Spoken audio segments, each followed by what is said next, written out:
So one of the things that, subhanAllah, I would like to inform you, that one lady, she passed away.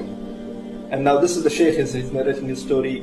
He's the one who witnessed, and he's the one who was in the graveyard. He said that, from the beginning,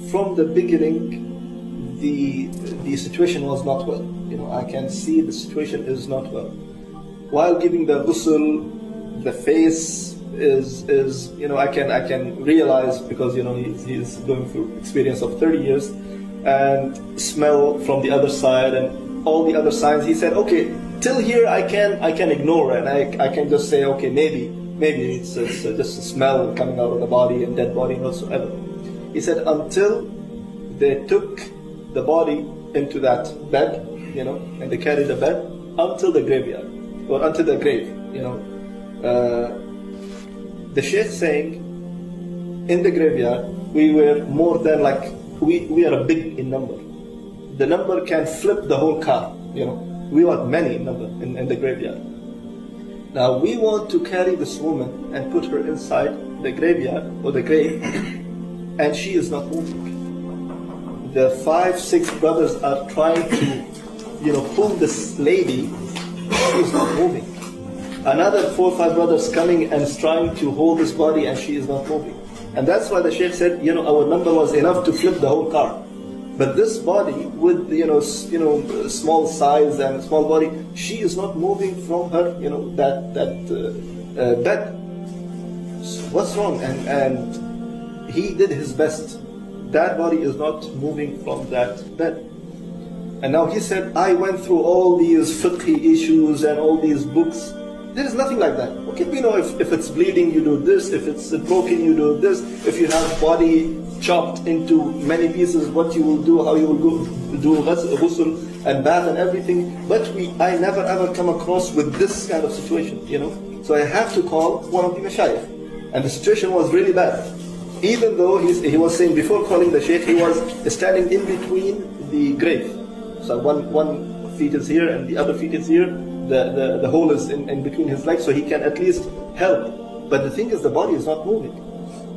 So at the end, when he gave up, he said, let me call one of the mashayikh and ask what to do. So he called one of the mashayikh, and he just in a very fast way, he said, this is the scenario, what should I do? I don't know what to do. So the Shaykh said, well, keep reading, start reading the Quran also. So he said, well, according to my experience, the dead person will not hear, so why I have to read? He said, just read, I cannot give you any answer, just read that. So he said, okay, I came back to the dead body, and I started reading randomly, some from the Surah Yasin, some from Surah Al-Qaf, some verses from here and some verses from here. And the first thing, of course, you take the person into the grave is the legs. So I saw the people are able to lift one leg only. Imagine, people are lifting one leg. So he said, Alhamdulillah, at least something better than nothing. So he said, keep reading and reading and reading. And 3 of the sons of this lady, they carry the body inside the grave, and he is still reading.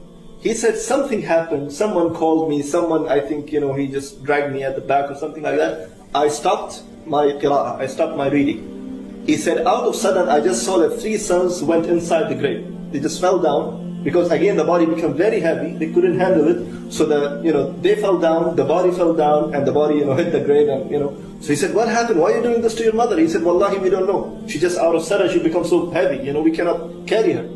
So he said, anyways, I went inside the grave, and I started telling them, okay, and I started reading, and I'm just I'm not stopping reading. I'm just pointing, do this, lift this, and do this.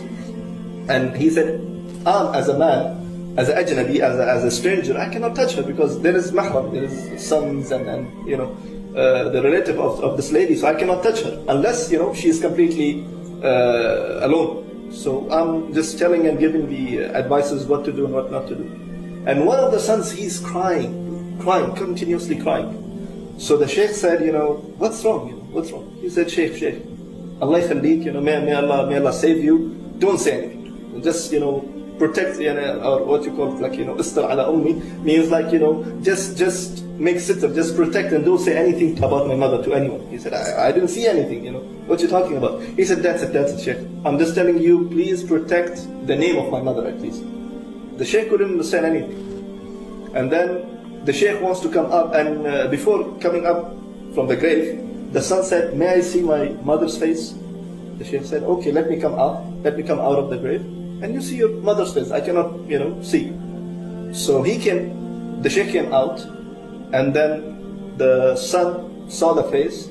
He came out as well, crying a lot, and made the dafn and everything. And the son actually, he promised the Sheikh while they were in the grave that I will tell you, but don't say anything to people. I will tell you later on once we are outside the grave. So once it's done and the son is crying, he took him into the side. The Sheikh said, what's wrong? Why are you crying? And he said, no, I will not tell you. He said, you promised me. You promised me you will tell me. He said, no, I cannot tell you, Sheikh. He said, why you promised me and you have to fulfill your promise. He said, I have to just tell you one thing.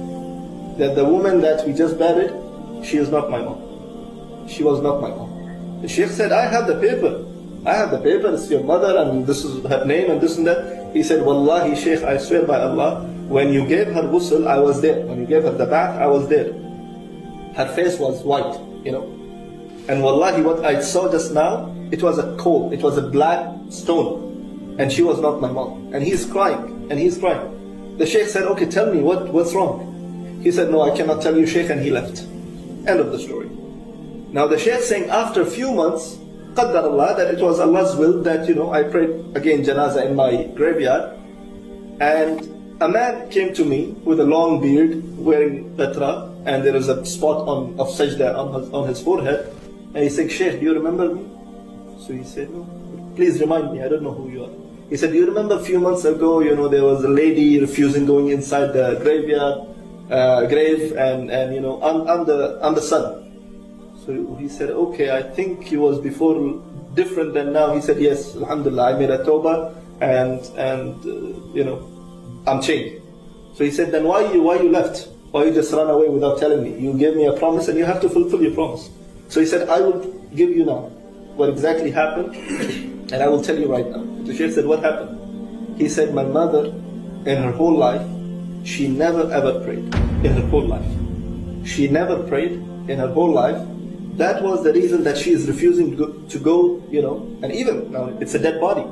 But the body is refusing to go inside the grave, And when I saw that, I was crying. And then at the end, when I saw the last thing, which is opening her face and the cover on her face, and see, it's completely black.